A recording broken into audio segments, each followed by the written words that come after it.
1985-2025. L'UFICT, service public à 40 ans. 40 ans 40 ans. Fin 2025, pour célébrer son 40e anniversaire, l'UFICT CGT des services publics proposait une journée événement ponctuée de 2 tables rondes en public et à podcaster. Coordination Adrien Cassina, animation Clément Olivier, épisode 2, l'UFICT dans quelques années.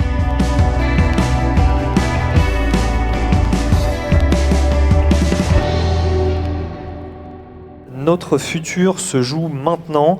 Nous ne pouvons pas laisser le capital décider à notre place et nous conduire de plus en plus vite dans l'impasse. Et un peu plus loin, nous appelons les ingénieurs, cadres, techniciens et agents de maîtrise de toutes les professions et de tous les territoires à s'organiser sur leur lieu de travail et à se mobiliser avec la CGT pour construire un autre monde. Ces mots sont issus de l'appel du 20e congrès de l'UGIC CGT qui vient de se tenir en novembre à Metz et qui, on le voit, cherche à remettre au centre des grands enjeux de l'époque le syndicalisme et singulièrement sa composante de profession qualifiée à responsabilité, en se tournant résolument vers l'avenir avec cette devise « Travailler au futur ». Alors à l'occasion de cet anniversaire des 40 ans de l'UFICT Service Public, on va explorer les mutations diverses que traverse le monde du travail et en fait le monde tout court pour s'interroger sur les leviers d'émancipation aussi bien individuels que collectifs et la place évidemment de ces catégories professionnelles avec nos 3 invités que je vous présente. Philippe Chavroche, bonjour. Bonjour. Membre du bureau de l'UFICT Service Public, vous en animez le pôle revendicatif. Caroline Blanchot, bonjour. Bonjour. Secrétaire générale de l'UGIC CGT, vous venez d'être réélue lors du congrès de Metz que j'ai cité. Et Claire Lemercier, bonjour. Bonjour. Historienne, directrice de recherche au CNRS, vous avez notamment publié avec la politiste Julie Gervais et le sociologue Willy Pelletier La haine des fonctionnaires, paru chez Amsterdam l'année dernière, qui fait suite à un précédent ouvrage, La valeur du service public, avec les mêmes co-auteurs, co-autrices, sorti à la découverte, c'était en 2021. Merci beaucoup à vous 3 d'être parmi nous.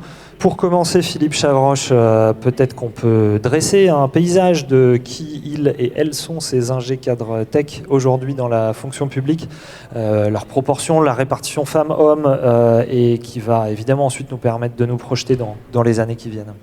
Oui, on peut essayer de tirer quelques chiffres des rapports annuels de l'État, de la fonction publique et de la fonction publique territoriale en particulier. On peut déjà aussi, comme ça a été fait ce matin, essayer d'esquisser ce que sont les cadres territoriaux et territoriales, des agents qui exercent des responsabilités, font preuve d'autonomie, prennent des initiatives et exercent leur technicité et en rapport spécifique au travail. Mais ce sera peut-être aussi des moments d'échange sur cette notion de définition de ce que sont les cadres territoriaux.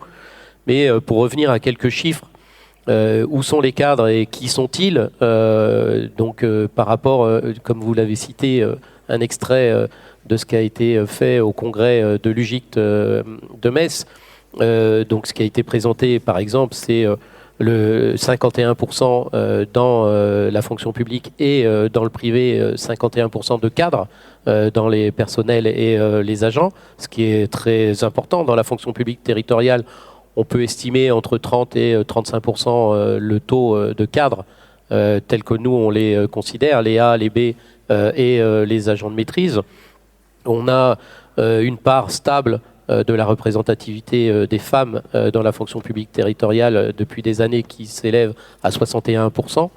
On a une augmentation du nombre de fonctionnaires dans la fonction publique territoriale entre 2022 et 2023 d'environ 1%, ce qui est pas énorme, mais sur ce 1%, on voit clairement une augmentation ou une quasi-égalité au sein des collectivités, avec seulement une augmentation de 0,1%.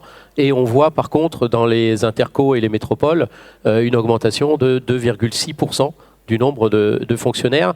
Est-ce dû au transfert de missions des communes vers les intercos ou vers les métropoles?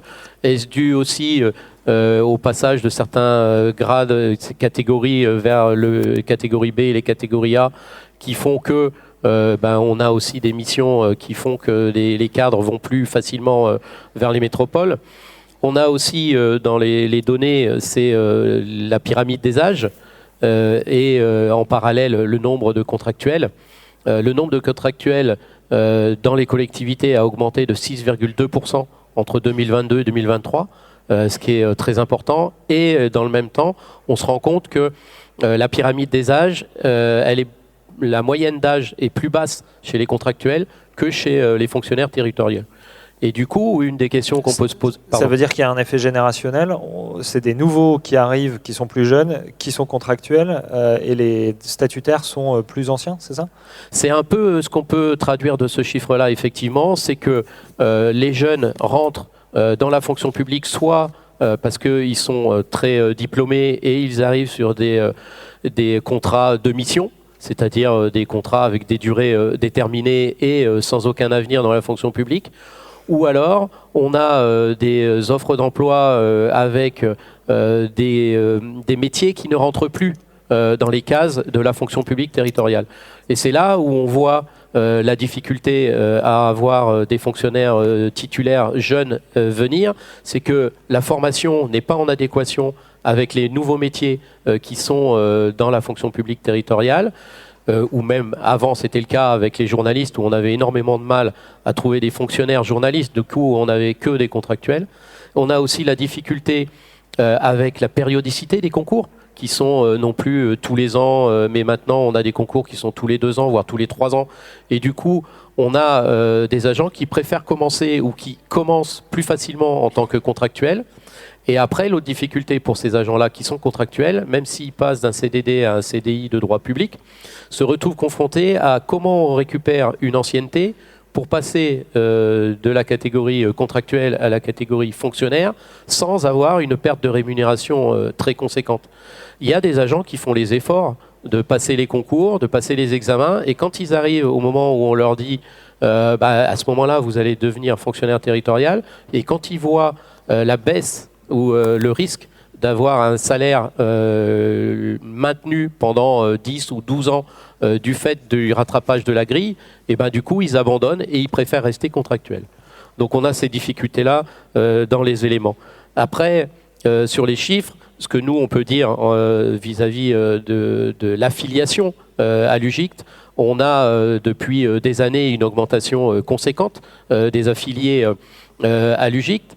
Alors, on peut dire qu'il y a eu du travail de fait sur le terrain vis-à-vis des référents UFICT en région pour expliquer qu'il n'y a pas d'impact sur les autres fédérations ou les autres syndicats, le fait d'être affilié. Au contraire, le fait d'être affilié, ça permet d'avoir des publications spécifiques pour expliquer les enjeux du spécifique. Et à ce moment-là, on se rend compte que de fil en aiguille, les affiliés apprécient toutes les publications qui sont créées par l'UFICT, par l'UGICT, et poussent leurs collègues à nous rejoindre et à travailler avec nous. On a aussi, en lien avec ça, donc on a une cartographie, je dirais, des affiliés au niveau national, et on s'est rendu compte que par rapport à il y a encore 1 an ou 2, avec les chiffres 2024, que je ne dise pas de bêtises, il doit nous rester sur le territoire français un seul département où aujourd'hui on n'aurait pas d'affiliés. Bon, ce qui est un peu surprenant parce que forcément dans un département on a un chef-lieu de département, donc on devrait être à même d'avoir des affiliés UFICT sur ce territoire-là, mais c'est aussi signe que le travail a été fait en territoire pour expliquer et convaincre qu'il n'y a pas, comme ce qui a été un peu dit ce matin et ce qu'on sous-entend, ce qu'on entend de temps en temps, c'est qu'il n'y a pas 2 CGT, il y a une seule CGT, mais au sein de la CGT, il y a du spécifique, et de plus en plus, les métiers dans la fonction publique deviennent beaucoup plus techniques, nécessitent de plus en plus de diplômes, et qu'il faut aussi valoriser tout ça à travers un UFICT ou une UFICT très forte et performante. Caroline Blanchot, si on élargit la focale et qu'on ne se concentre pas seulement sur la fonction publique, aujourd'hui, ça a été dit, le champ syndical de l'UGICT, les ICTAM dans la population française, c'est plus de la moitié des actifs. Qu'est-ce que ça nous dit d'aujourd'hui et peut-être qu'est-ce que ça nous dit de demain ? Alors, on a de plus en plus de personnes diplômées. Donc maintenant, 80% d'une génération a le bac et au moins 60% va sur du diplôme du supérieur. Donc effectivement, la sociologie des entreprises change aussi. Cette augmentation de compétences, elle est utilisée par nos employeurs. Le problème, c'est qu'ils ne veulent pas la reconnaître. Et comme il y a de plus en plus de diplômés, ils se sont posé la question de ne plus reconnaître nos diplômes. Alors nous, à la CGT, à l'UGICT, on est sur la reconnaissance des qualifications, parce que historiquement, ça s'est reposé sur des qualifications qu'on pouvait acquérir tout au long de la carrière. Aujourd'hui, ça change légèrement un peu, c'est toujours le cas. Et il y a un arrêt de l'ascenseur social, mais il y a de plus en plus de diplômés qui sortent de l'école déjà diplômés. Et donc, les employeurs se sont vraiment octroyé le droit d'arrêter de reconnaître ces diplômes dès l'embauche, évidemment aussi en cours de carrière. Et donc, on est confronté à une bataille idéologique de est-ce qu'aujourd'hui, on peut encore reconnaître les diplômes en France et à quelle hauteur. Et donc, cette bataille, on la mène, la bataille des idées, elle est importante dans la CGT, sur le fait que, avant, dans les années 80, on travaillait l'équivalent d'une semaine de travail pour rémunérer les actionnaires. Aujourd'hui, on en travaille 4. Donc, il y a effectivement de l'argent qui est produit, mais elle revient moins aux salariés qu'avant. Et donc, entre autres, sur le dos des personnes qualifiées. Et donc, pour revenir au congrès de l'UGICT, on a un congrès qui s'est passé dans un contexte politique extrêmement compliqué, qu'on connaît tous, donc un recul démocratique dans le pays, un recul démocratique aussi dans nos entreprises et administrations, des problèmes de climat comme jamais aucune génération n'en connaît, des problèmes d'emploi. Bon, je l'ai dit, des problèmes de reconnaissance des qualifications et l'arrêt de l'ascenseur social, parce que les deux sont vrais. Un problème aussi en lien avec la répression syndicale. Là, on a un nouveau emblématique depuis la sortie de notre congrès. Notre secrétaire générale, Sophie Binet, est attaquée. Et on a un vrai problème de répression syndicale, mais aussi de liberté d'expression qui doit pouvoir se poser. Et ce qui est remonté fortement au congrès de l'UGICT, c'est un gros problème sur les conditions de travail de nos catégories, avec vraiment des interventions très poignantes sur des problèmes de gestion des temps de vie privée, temps de vie professionnelle, parce qu'on a une très grande porosité avec les nouveaux outils de communication, en plus l'intégration de l'intelligence artificielle qui ont des effets importants sur l'équilibre de nos vies, mais également sur la finalité du travail, sur le sens du travail, sur l'organisation même du travail. On pourrait rajouter même le télétravail, où finalement on pouvait tous télétravailler du temps du Covid, et maintenant les employeurs sont en train de revenir sur le télétravail, et qui est de toute manière toujours pas suffisamment encadré ni reconnu. Et tous ces éléments en fait qu'on connaît toutes et tous, comment à un moment donné on fait changer la peur de camp, c'est-à-dire comment on reprend la main sur notre vie professionnelle, nos qualifications. C'est tout le sens en fait du congrès de l'UGICT et des documents d'orientation qui ont été adoptés et de l'appel qui a été adopté au congrès de l'UGICT, c'est-à-dire c'est quoi notre rôle en tant que syndicaliste, CGT, ingénieur, cadre, technicien, agent de maîtrise. On est 90 000 affiliés à l'UGICT, on est plus de 130 000 à la CGT. Comment on s'organise pour que justement on change ce pouvoir de sens et qu'on puisse reprendre la main sur notre contenu de travail, nos finalités, l'emploi, à quoi nos qualifications elles servent, pour faire quoi, et réinterroger à partir du réel toutes ces questions-là. Et aussi peut-être, j'ai pas trop parlé de la montée de l'extrême droite, qui je pense va particulièrement impacter, et impacte déjà d'ailleurs les collectivités locales. Quel rôle en fait quand on est ingénieur, quand on est cadre, quand on est agent de maîtrise dans une collectivité locale gérée par l'extrême droite, ou en passe d'être gérée par l'extrême droite, comment on fait en sorte qu'on ait une équité de traitement par rapport aux salariés. On a déjà des luttes qui voient le jour sur ces questions-là, mais comment on fait que ce ne soit pas des luttes individuelles, mais organisées collectivement dans un syndicat, c'est quand même l'objectif. D'où la question en fait qui est remontée ce matin dans la première table ronde de la structuration. Comment on est plus efficace, interroger l'efficacité de l'UGICT, de l'UFICT des services publics, afin de faire bouger des lignes et d'avoir un avenir au travail, mais un avenir sur cette planète et un avenir pour nos enfants. Voilà, vous ouvrez tous les sujets, comme ça vous devancez mes questions, c'est très bien. On va y revenir absolument, et notamment à ces questions de menaces de l'extrême droite à quelques mois des municipales. D'abord, Claire Lemercier, une question un peu générale, vous qui étudiez les fonctionnaires et les services publics en général, pas uniquement les territoriaux, pas uniquement les ingénieurs tech, pas uniquement les syndiqués et pas uniquement les fonctionnaires d'ailleurs, puisque vous vous penchez aussi sur les usagers. Quel est votre regard sur tout ce qui vient d'être dit, notamment en termes de finalité du travail de ces professions? Ouais, je vais peut-être reprendre par la fin sur la question du sens au travail, qui est très au centre de nos deux livres, dont des fois des fonctionnaires nous ont dit que ça leur avait fait du bien par rapport à un burn-out, alors que c'est pas des livres très rigolos. Mais voilà, j'imagine que ça vient juste du fait de se rendre compte que tout le monde est dans la même situation, qui est aussi ce que permet le fait de se syndiquer en réalité, et d'avoir des activités au-delà de son métier dans le syndicat. Et ouais, j'avais envie de faire un point, même si vous connaissez ça très bien, pour revendiquer contre, mais sur les effets du nouveau management public et justement la spécificité de la position des cadres et des experts-expertes là-dessus.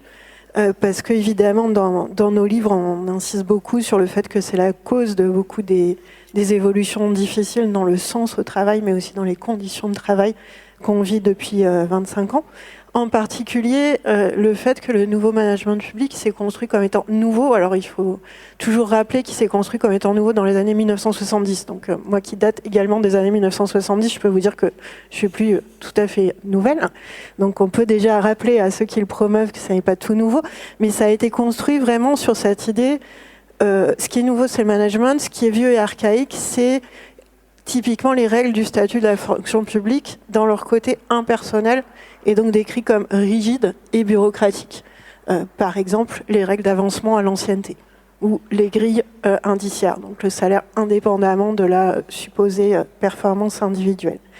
Donc évidemment, nous, ce qu'on fait dans nos livres, suite à beaucoup d'études sociologiques, aussi bien quali que quantitatives, c'est rappeler que ces procédures impersonnelles qui peuvent avoir leurs limites, par exemple dans les concours, etc., sont quand même la moins mauvaise des solutions dont on dispose actuellement pour lutter contre la discrimination. C'est-à-dire que tout ce qui va être paye au mérite, prime au mérite, avancement au mérite, c'est toujours la décision en réalité d'une personne, souvent le ou la N+1 sur une autre personne, et que si je me place précisément dans la position de la cadre, j'aurais beau faire mon max, je serai toujours un peu discriminante d'une façon ou d'une autre, parce que je suis le produit d'une société qu'on ne contrôle pas tout. Et donc, à ce point de vue, avoir des règles minimales pareilles pour tout le monde, c'est pas mal. Donc, on a beaucoup tenu, y compris publiquement, ce discours sur le problème du New Public Management. C'est on promet aux gens des carrières personnalisées et on leur fait miroiter, vous n'êtes pas un numéro, ce sera individualisé selon vos compétences. En réalité, on produit de la discrimination envers les femmes, les personnes d'origine populaire, racisées ou autres. Et on a dit aussi, tout ça, ça produit de la caporalisation. Et dans notre premier livre, on a des illustrations un peu rigolotes et on a la figure du chef qui est souvent une sorte de serpent qui domine et essaye d'attaquer un peu la personne en dessous et le statut qui nous protège des chefs. Alors du coup, le point intéressant, c'est qu'est-ce qu'on fait quand on parle au chef ? Puisque dans les ICTAM, il n'y a pas que des encadrants et encadrantes, mais il y en a. Et ce que je voudrais souligner, c'est à quel point c'est compliqué aussi pour les chefs, cette évolution-là.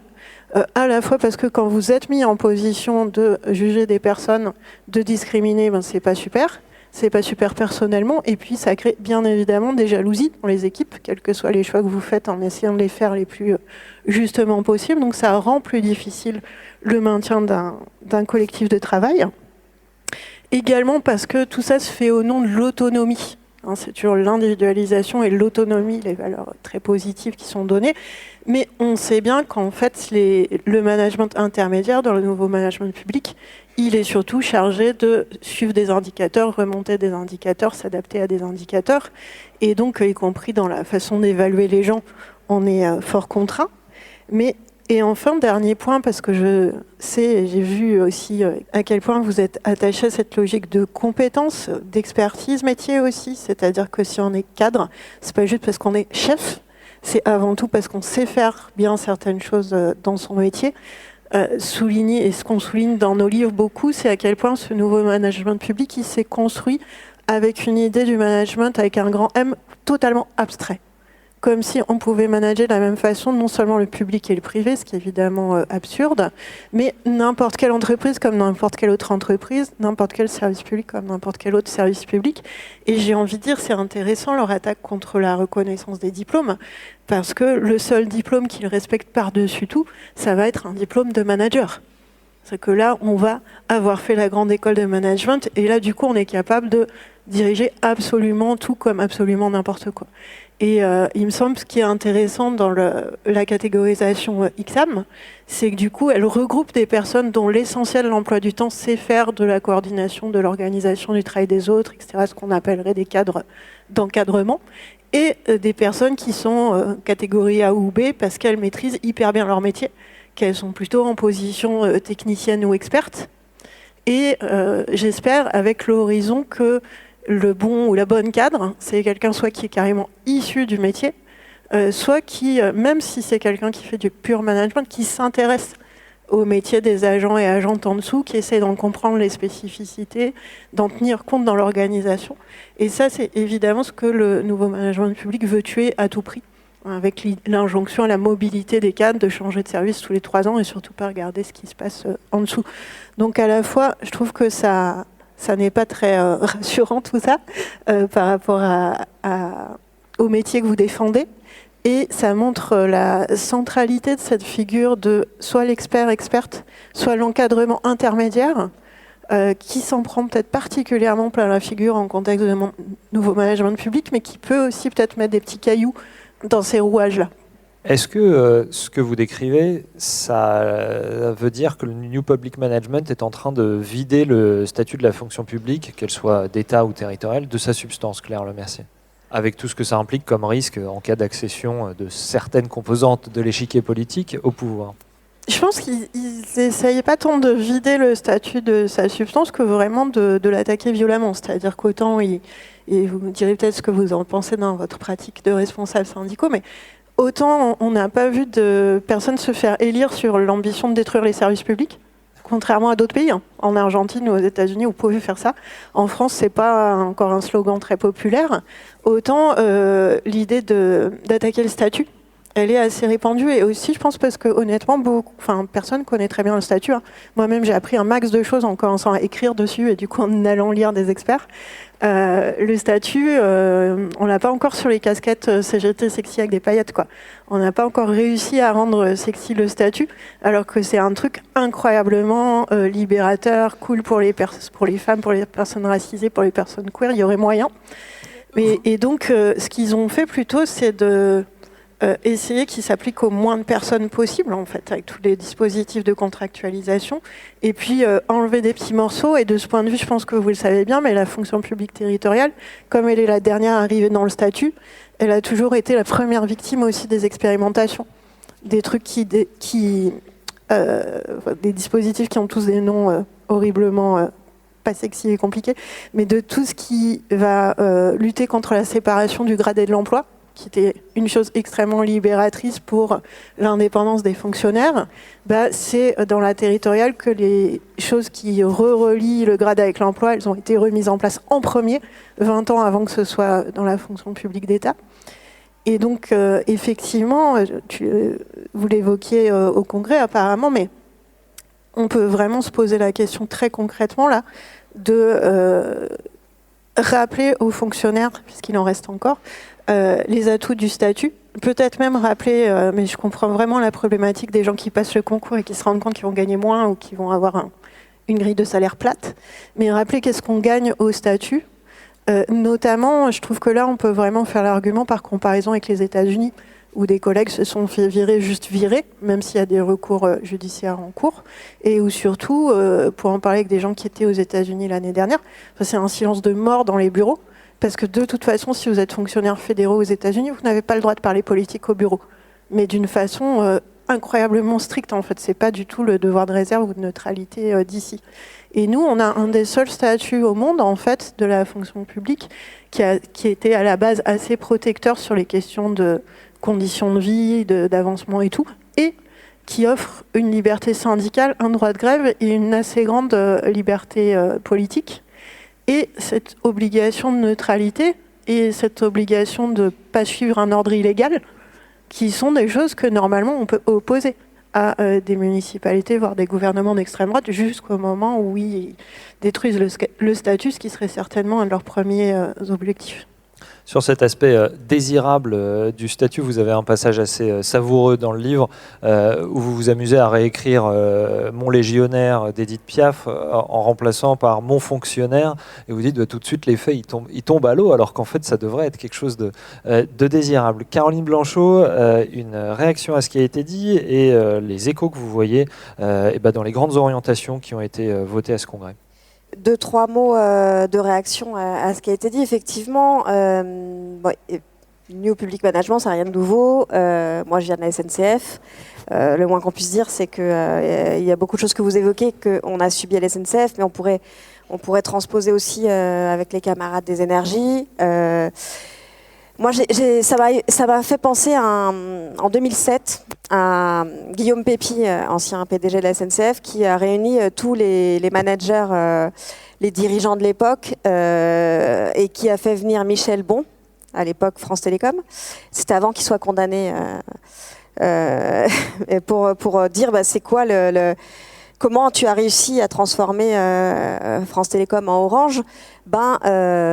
Finalement, ce que j'ai fait, c'est arrêter de dire que le manager devait être issu du métier, en mettant des managers qui sont issus d'autres métiers, qui ne doivent surtout rien connaître dans le métier des gens qu'ils encadrent, parce que finalement, ça l'encombrerait dans la pratique de son métier de management, parce qu'il serait solidaire d'un problème technique qui pourrait apparaître dans le process de production. Bon, enfin, on a tout dit, c'est-à-dire que c'est pas seulement un manque d'empathie, d'écoute qu'on assume par ailleurs, c'est aussi arrêter de reconnaître l'expertise métier. Et cette base, qui vient pas d'ailleurs de France Télécom avec sa transformation en Orange, qui vient des États-Unis, qui est d'ailleurs quelque chose qui est vraiment réfléchi de longue date, de dire il faut arrêter avec cette idée que l'expertise viendrait des salariés.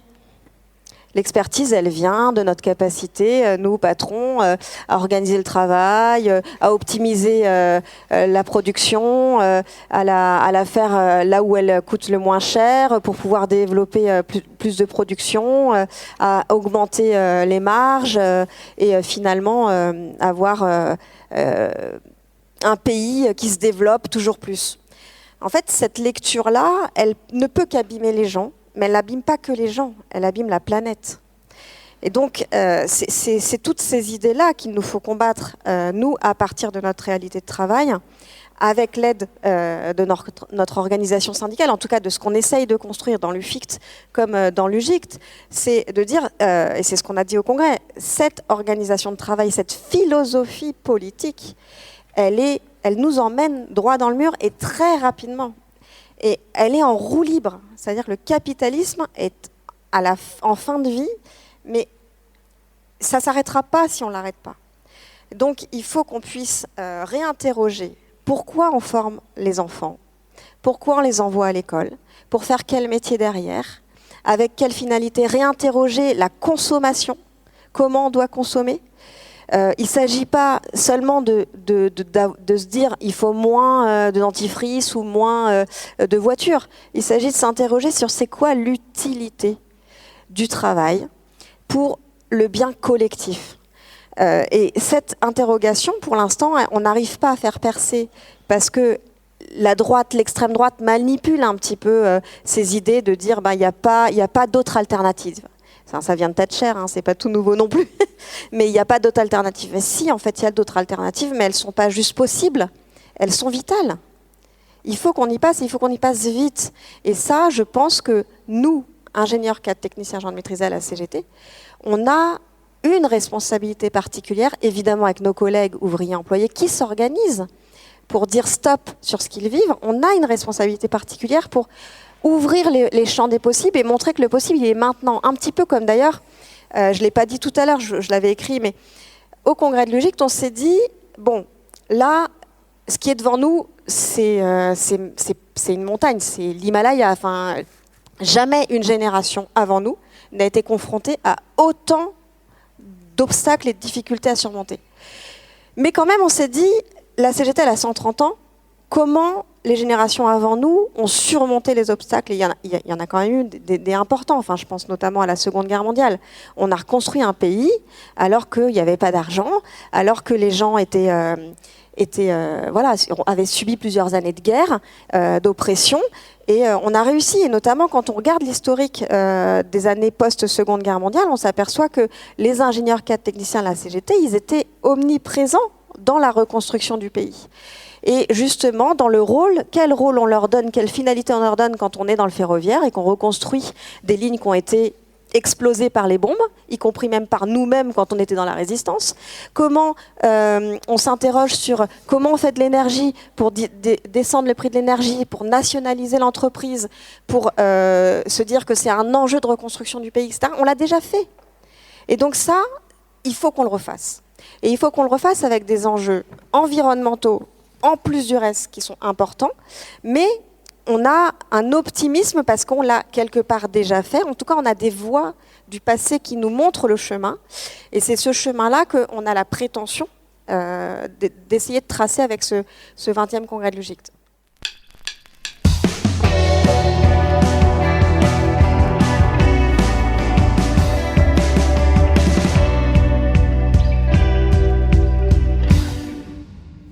Philippe Chavroche, sur ces questions d'invention de l'avenir, les transcriptions que vous voyez au niveau UFICT, service public, de tout ce travail-là. Alors, transcription, elle peut être faite à travers des collectifs et des groupes de travail qui existent depuis des années et qui œuvrent sur les réflexions, sur la fabrication d'outils par rapport à ces différentes problématiques, les problématiques environnementales, les problématiques liées à ce management qui transpire du privé vers le public. Moi, j'ai un peu l'impression que le public est souvent un peu en retard par rapport à ça, parce que on a l'impression que tout ce qui marche pas ou qui marche pas au niveau du privé, on essaye de le faire venir dans le public et de se rendre compte que après coup, c'est déjà trop tard, parce que on a déjà vu les effets néfastes au niveau du privé, mais on essaye quand même de le faire au niveau du public. On voit clairement on applique des trucs ringards, c'est ça? Non, on applique des trucs en ayant une lecture qui est de se dire... c'est peut-être parce qu'ils ne l'ont pas bien appliqué au niveau du privé et qu'ils n'ont pas su faire que nous, dans la fonction publique, on va être plus fort et plus intelligent que les autres, et que chez nous, ça va marcher. Quand on parle d'avoir des encadrants, effectivement, qui ne sont plus du tout issus du socle, de la base des techniciens qui ont mis en œuvre toute une procédure, des choses pour pouvoir mieux travailler, bien travailler ou bien avancer, et ben effectivement on arrive à avoir des propositions avec des encadrants qui ont uniquement fait des grandes études de management et qui n'ont aucun lien avec la technicité, mais à qui on va demander du rendement, on va demander des réponses à une pression pour une rentabilité, et rien à voir avec ce que, au fond, est la notion même de service public et de ce pourquoi on est dans la fonction publique. Après, donc effectivement, je disais, on a créé au sein de l'UFICT, au sein de la Confédération ou de la Fédération, des collectifs qui travaillent sur la lutte, ce qui a été dit, contre les idées d'extrême droite. Parce que si on aura sans doute l'occasion d'aborder les élections municipales, mais si on voit aujourd'hui autant de communes vers lesquelles il va y avoir des listes faites par le Rassemblement national qui multiplie par 8 ou par 9 le nombre de collectivités dans lesquelles ils ont l'intention d'être élus, pour nous, je dirais, en tant que représentants syndicaux, le premier risque, c'est de disparaître. Purement et simplement parce que tous les accords, toutes les choses qui permettent à des représentants syndicaux d'avoir la capacité de s'exprimer ou de revendiquer, ça va être purement et simplement supprimé. Et au-delà de ça, si on a dans les années à venir un gouvernement qui est proche ou carrément d'extrême droite, ce sera aussi purement et simplement la fin de notre statut et tout ça. Les agents qui vont se retrouver à travailler dans des collectivités, il faut qu'on les outille, il faut qu'on les forme, qu'on leur explique réellement ce qu'est le risque d'être dans une collectivité avec des élus du Rassemblement national.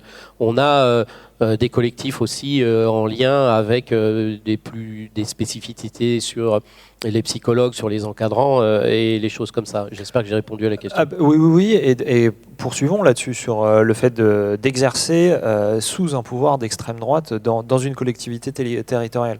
Par rapport à ce que disait Claire Lemercier tout à l'heure, avec le fait que le statut de la fonction publique, y compris territoriale, en France, il protège beaucoup plus que par exemple aux États-Unis. Est-ce que ça veut dire que là, inventer l'avenir du militantisme syndical, c'est aussi trouver des carapaces de technicité pour équiper plutôt les collègues et les camarades sur ce qu'ils sont en mesure de refuser de faire, par exemple? Tout à fait, ça va être le droit à refuser ce qu'on appelle nous la désobéissance, savoir dans quel cas on est en capacité de désobéir. Nous, dans ma collectivité, on a eu une problématique, c'est que à travers des notes de service, ils ont décidé que certaines directions devaient se déclarer grévistes 48 heures à l'avance. Aujourd'hui, le droit de grève, il est constitutionnel.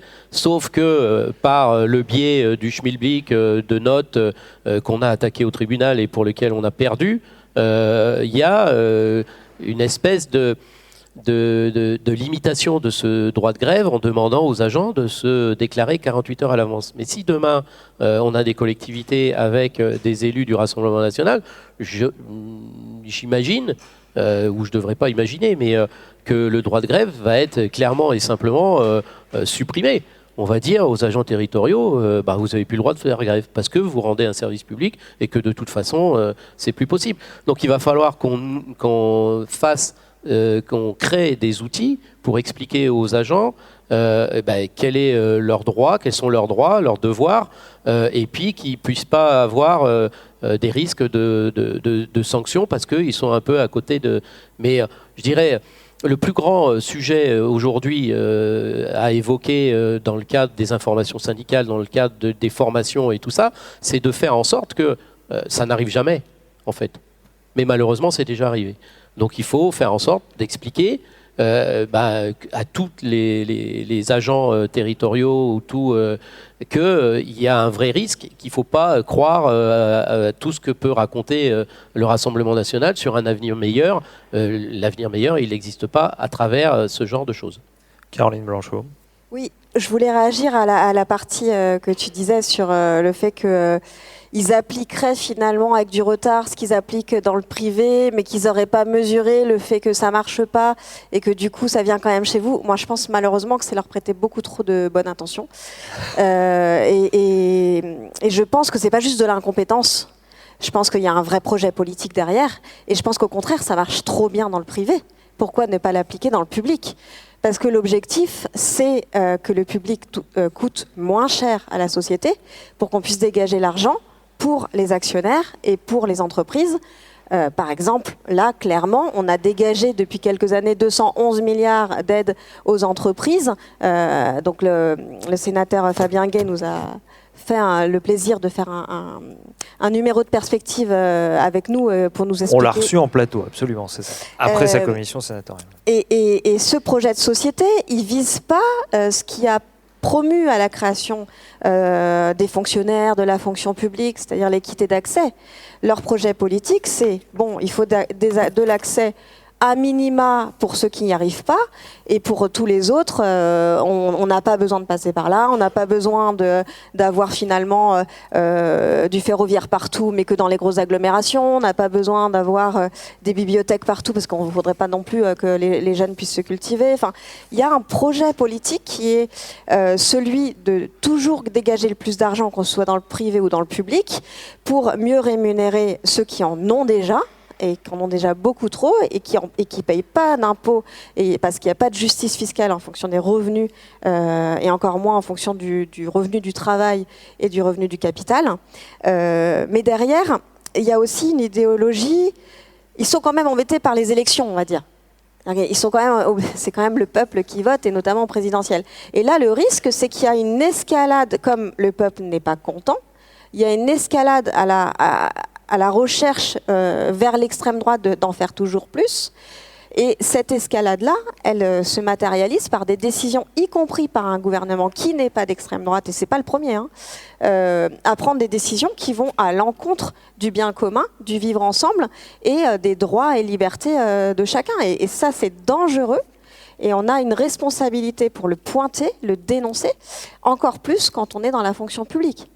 Claire Lemercier, déjà je vous laisse réagir comme vous le souhaitez. Et puis, il se trouve que dans ce premier livre, avec Julie Gervais et Willy Pelletier, La valeur du service public, vous reveniez déjà sur, par rapport à ce risque de l'extrême droite et ce risque de caporalisation, etc., vous reveniez sur ce qu'était le management avant la fonction publique, sans protection du statut, justement. Oui, je pense que ça peut faire partie des petits coins qu'on peut mettre chez les gens qui sont convaincus. En fait, je pense qu'il faut qu'on se batte évidemment sur tous les fronts et c'est compliqué. Il y a les personnes qui ont la tentation de l'extrême droite, à qui on peut rappeler quand même qu'on a déjà essayé, puisque c'est toujours on n'a jamais essayé. Et c'est une des raisons de plus, comme tu l'évoquais, de revenir sur l'après 1945 quand même.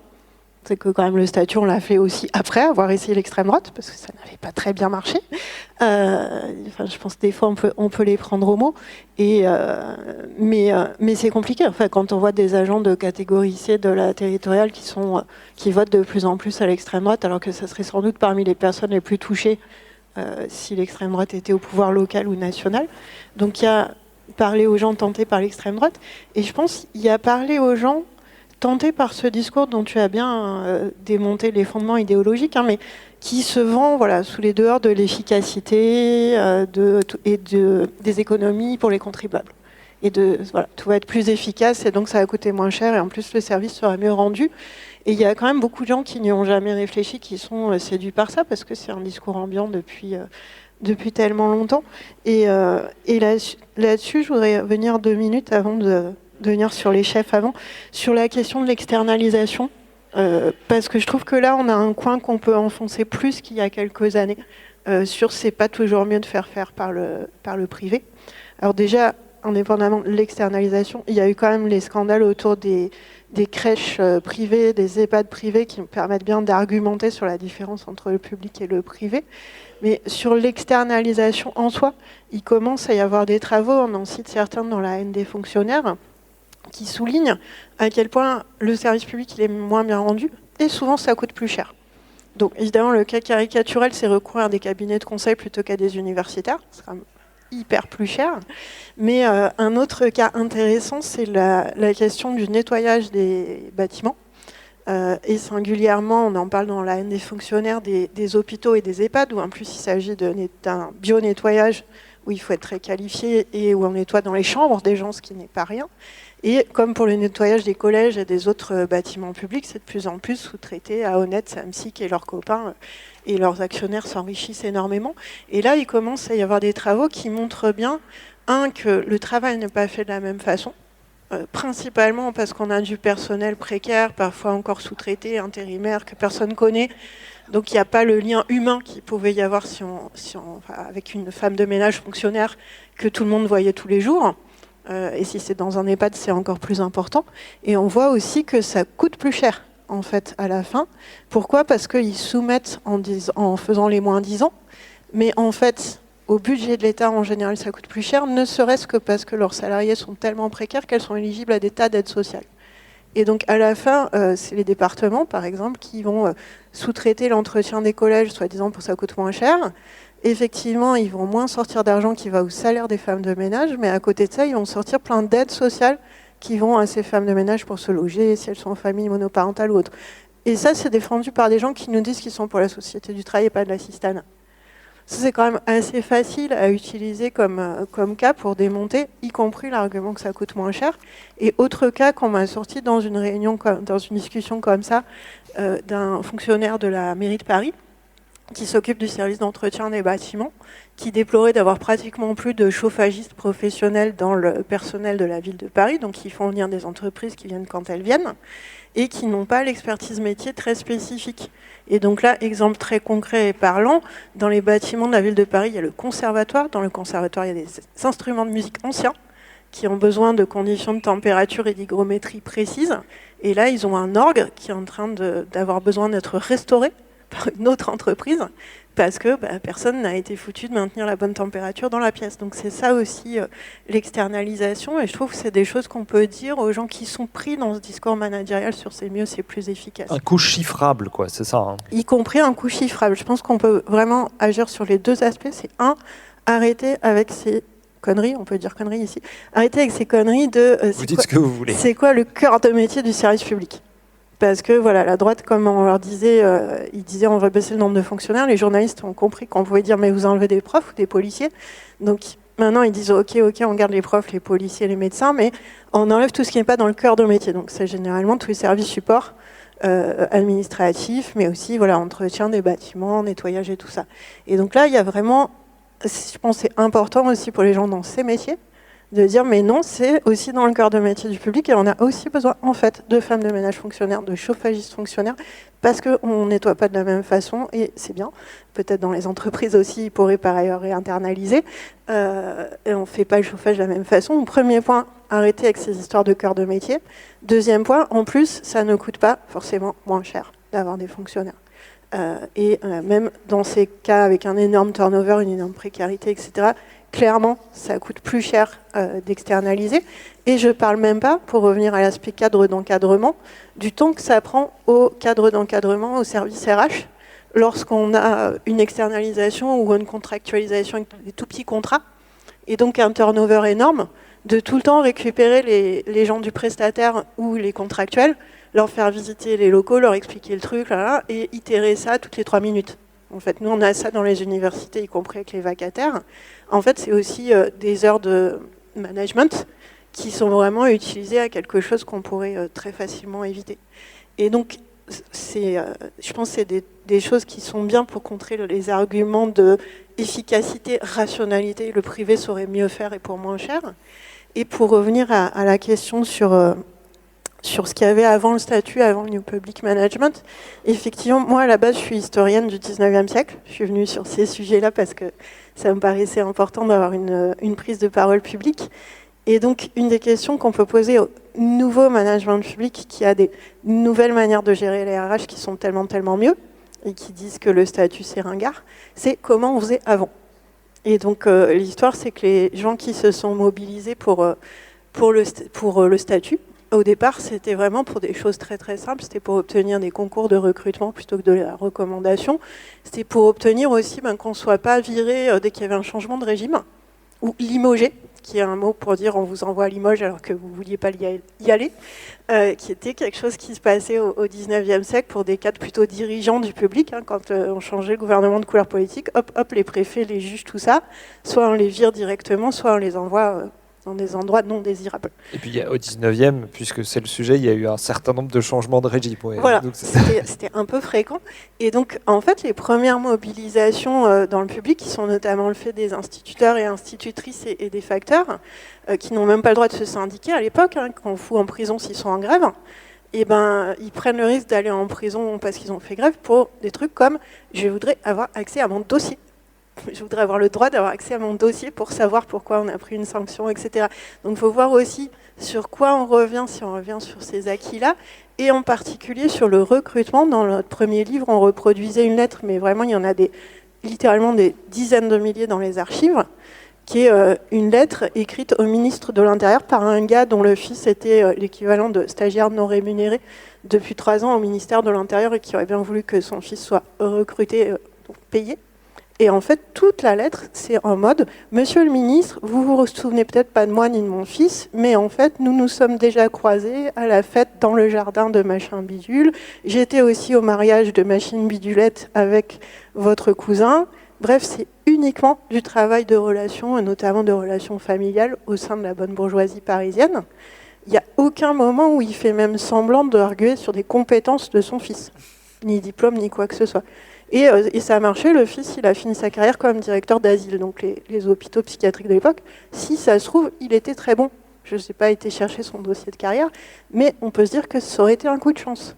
Et donc, si on vous dit, ouais, les concours, c'est pas parfait, les concours, c'est pas parfait, on peut les améliorer pour mieux tenir compte des expertises métiers, que ce soit moins scolaire et tout ça. Mais par contre, sans les concours, il faut demander à la personne comment est-ce qu'on fait dans ce cas-là. Et comment éviter que ça tourne à la lettre sur « rappelle-toi, on était à la même fête tel jour et nos familles sont alliées ». Philippe Chavroche. Pour essayer de conclure, différentes choses. Je voudrais rebondir sur ce que vous venez de dire sur la délégation de services publics, sur le fait de donner à des entreprises privées. Malheureusement, il y a eu des transformations dans la fonction publique qui ont obligé des collectivités à faire ce qu'on appelle des régies à autonomie financière, par exemple pour l'assainissement. Et du coup, on a créé des structures qui ont un mot régie, mais qui aucunement sont des régies municipales ou métropolitaines, et dans laquelle on ne crée que de l'emploi privé. Et il y a effectivement une vraie question de perte de mission, de compétences, et sur un service public qui est absolument nécessaire et utile, la gestion des eaux usées, par exemple. Sur la gestion de l'eau potable, on en est un petit peu sur un système similaire, où on fait des syndicats de gestion d'eau potable, mais on a aussi à l'intérieur des agents de droit privé. On a, je rebondis sur ce que vous avez dit aussi, sur le fait de vouloir diminuer les coûts, malheureusement, dans les hôpitaux, par exemple, où on va demander à des infirmiers et des infirmières de faire de la gestion administrative des opérations qu'ils sont amenés ou qu'elles sont amenées à mener. Après, je voulais aborder le sujet qu'on a un petit peu esquissé sur demain et après-demain, c'est-à-dire les élections municipales, qui me semble un enjeu qu'il ne faut pas minimiser. On a la fédération qui propose aux organisations syndicales d'envoyer des courriers aux candidats ou aux élus sur ce qu'ils ont l'intention de faire demain ou après-demain s'ils étaient élus. Moi, j'aurais envie, mais après, c'est peut-être le fait que moi, je suis élu dans une petite commune, j'aurais envie d'inciter ou d'inviter la CGT à aller être candidat ou candidate sur une liste au municipal. Qu'est-ce qui est mieux que d'être directement, même si le terme il n'est pas vulgaire, d'être directement employeur d'agents, c'est le mieux pour essayer d'améliorer leur quotidien. Moi, j'ai la chance, effectivement, d'être élu dans une petite commune. On est 1000 habitants, il y a 10 agents, parce qu'on a une cuisine centrale, on a des services, voilà. Et j'ai fait partie du groupe de travail sur la mise en place du RIFSEP, même si ce n'est pas la panacée. Et à travers l'action qu'on a pu mener au sein du conseil municipal, on a augmenté la rémunération, malheureusement à travers les primes, puisque on ne peut pas faire autrement, de l'ensemble des agents. Et on a amélioré leurs conditions de travail. Et je pense que si on est acteur, on peut faire des choses intéressantes et importantes. Malgré tout, à travers les actions syndicales, on a été amené à écrire un 4 pages sur la relation entre les cadres et les élus au sein des collectivités, qui va être distribué aux ETS de Strasbourg les 10 et 11 décembre prochains, parce que ça aussi c'est un enjeu. C'est un enjeu d'aller dans les lieux où il y a des formations pour les cadres et les cadres supérieurs dans la fonction publique, leur apporter notre analyse, nos revendications, pour que demain l'encadrement soit un peu plus à l'écoute de ce que souhaitent les agents et comment améliorer leur quotidien. Et après, dans l'avenir proche aussi, on va avoir effectivement les élections professionnelles en décembre 2026, avec du travail aussi à mener sur des outils à proposer sur le terrain dans les collectivités, pour outiller les futurs candidats, les futurs élus et les agents sur leur avenir par rapport à tout ce qui est instance, CAP, CCP, puisque il faut aussi qu'on ait des élus CGT au sein des listes CCP pour les contractuels, puisqu'on l'a évoqué tout à l'heure, on a une augmentation du nombre de contractuels et on a aussi surtout une augmentation du nombre de contractuels diplômés et qui ont des revendications. Et on a donc les CAP, les CST, les F3SCT, tout plein de sigles que vous connaissez sans doute par cœur. Et donc voilà, ou pas, pardon. Donc formation spécialisée, conditions, sécurité et conditions de travail qui remplace, voilà. Et puis, au fil des ans, après, en 2027, on arrivera au présidentiel.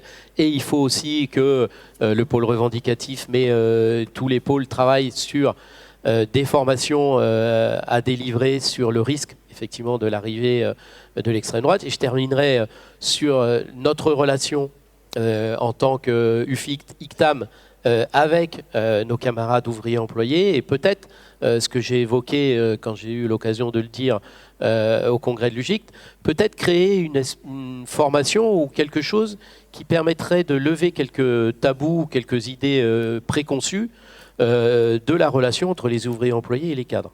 Peut-être arrêter de penser que le cadre, il est forcément le représentant de l'élu ou qu'il est seulement là pour taper sur la tête des ouvriers employés. Il est aussi, comme on l'a dit ce matin, entre le marteau et l'enclume. À un moment donné, même s'il a le droit de désobéir, il a aussi le devoir d'appliquer ce qu'on lui demande d'appliquer.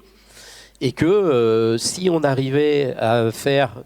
Moi, j'ai la chance que ça se passe comme ça dans ma collectivité, d'avoir un syndicat ICTAM, un syndicat ouvrier employé, qui travaillent ensemble, qui élaborent ensemble les listes pour les élections professionnelles, qui travaillent ensemble sur les préparations des comités sociaux territoriaux, qui élaborent des revendications communes, qui vont ensemble dans la rue quand il y a des revendications nationales, régionales ou locales, et qui n'a pas peur du débat. Parce qu'on a des commissions exécutives communes, on a des réunions de bureaux communs, et on n'a pas peur de se friter. Parce que, je terminerai là-dessus, quand il y a eu la mise en place du RIFSEP, par exemple, dans ma collectivité, on avait à un moment donné un petit différend entre le syndicat ouvrier employé et les cadres. Et quand il y a eu des réunions de négociation avec les représentants de l'administration, il y a certains représentants ouvriers employés qui ont dit de toute façon, les cadres, ils ont largement de quoi faire. Le RIFSEP, c'est pour les ouvriers employés et le débat est clos. Et à force de communication, d'explication, de débat, et puis de compréhension de ce qu'est réellement un cadre dans une collectivité territoriale, on est arrivé à échanger et à des compromis qui sont en temps là et négociables. Et je pense que la formation, elle pourrait être utile sur l'ensemble du territoire pour vraiment exposer les choses. Caroline Blanchot, un dernier mot. Alors moi, je ne suis pas historienne du 19e, mais pour autant, ce que vous avez dit, ça m'a évoqué tout le travail qu'on a fait à l'UGICT sur notre stage qualification-classification. Parce que quand on a décidé de remonter en place ce stage-là, en fait, on avait beaucoup de remontées de terrain qui nous disaient les augmentations de salaire, il ne faut plus qu'elles soient en pourcentage, mais il faut qu'elles soient en euros et pas en pourcentage. Il y avait aussi dans une partie de la gauche cette idée de salaire unique. Et donc on s'est dit, les revendications de la CGT, elles sont très claires, c'est revendications avec une grille, des revendications en pourcentage, etc. Mais ça ne semble pas être compris par tout le monde. Donc, on a remis en place un stage qualif-classif, d'ailleurs que je vous invite à suivre à l'UGICT. Et donc, la première chose qu'on a fait, c'est aller chercher pourquoi la CGT, elle a adopté en son temps la hiérarchisation des salaires et pourquoi elle revendique des salaires augmentés en pourcentage, pour faire court. Hein. Et en fait, on s'est aperçu, c'est passionnant, hein, on a un institut d'histoire sociale confédéral, on a aussi un institut d'histoire sociale à l'UGICT, et donc on s'est aperçu que, on a mis en place tout ça pour éviter l'arbitraire patronal. Et on a vraiment des exemples aussi criants que ce que vous disiez. Et on s'est aperçu que à un moment donné, les classifications elles existaient déjà du temps de l'arbitraire patronal, mais il y avait très peu d'augmentation entre les niveaux, les niveaux de rémunération, que les passages finalement étaient complètement arbitraires et qu'il n'y avait pas la chance pour tout le monde. Et finalement, les militants CGT ont été interpellés à travers l'historique, notamment des moments importants comme 1936, mais aussi l'après Première Guerre mondiale et l'après Seconde Guerre mondiale, où finalement il a fallu, quand on a nationalisé notamment, j'ai ça en tête, les grandes entreprises, il a fallu créer les prémices des conventions collectives, donc des grades, et comment à chaque grade on devait pouvoir augmenter en carrière avec des échelons, des positions de rémunération. Alors après ça dépend des grilles, et du coup cette hiérarchisation elle a donné dans la CGT des débats très riches, très productifs, justement du bas de la grille jusqu'en haut de la grille, avec des militants qui ont travaillé ces propositions de grille. Et quand on met un peu le nez dedans, ça nous remet un peu les idées en place, y compris sur les innovations qu'on voudrait avoir, c'est-à-dire, et notamment revenir sur les diplômes internes des entreprises. Moi, quand je suis arrivée à la direction de l'UFICT des cheminots, j'avais avec moi un camarade qui avait négocié ce qu'on appelle notre diplôme d'accès à la qualification E et plus loin, donc vers cadre. C'est comment les ouvriers employés à la SNCF pouvaient basculer d'ouvriers employés à cadre, d'abord à maîtrise puis à cadre. Et justement, ce diplôme-là qui avait été élaboré par ce militant-là notamment, mais par la CGT, démontrait bien comme quoi tout le monde avait sa chance de pouvoir rentrer dans ce cursus, y compris négocier du temps de travail pour préparer ce diplôme pendant les heures de travail, parce que des fois les inégalités se cachent dans les détails, notamment si on a des enfants, si on a des parents à charge, on peut tout imaginer.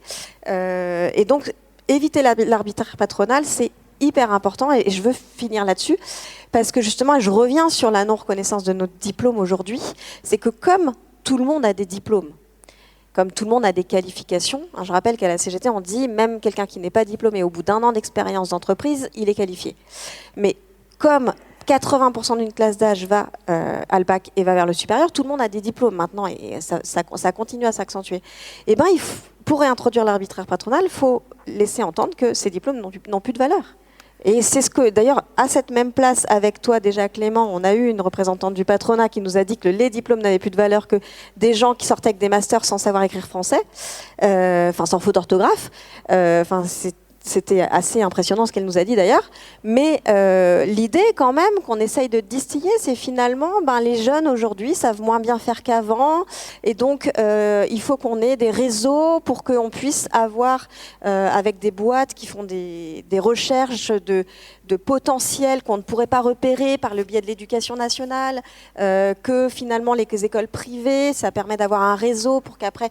Et donc dans tout ça, le diable se cache même plus dans les détails, dans tout ça, est en train de se remettre en place l'arbitraire patronal à travers l'exemple que vous disiez, c'est-à-dire les connaissances, qui se fait plus dans la bourgeoisie, mais finalement dans des parcours différenciés de l'ensemble des autres du peuple, je veux le dire comme ça. Et c'est ça qu'il faut qu'on combatte. C'est vraiment, il faut se réapproprier notre histoire. Je pense que donc je retiens qu'être historienne du 19e siècle, ça doit être passionnant pour ça. Mais dans les archives de la CGT, on trouve plein de choses. Et je souhaiterais qu'à l'UGICT, on ait beaucoup plus de personnes qui viennent pour alimenter notre institut d'histoire sociale, avoir du temps pour regarder tout ça et justement faire après des petites vidéos. Et je pense que plus qu'un stage, à mon avis, il faudrait qu'on fasse une petite vidéo avec les syndicats avec qui ça se passe bien, avec le syndicat ouvrier employé, parce qu'on en a beaucoup. Tu témoignes là, mais au congrès de l'UGICT, on a eu aussi d'autres témoignages qui étaient passionnants. Et je pense qu'on pourra en faire une émission ou un podcast sans problème. Merci encore à vous trois, Philippe Chavroche, Caroline Blanchot et Claire Lemercier.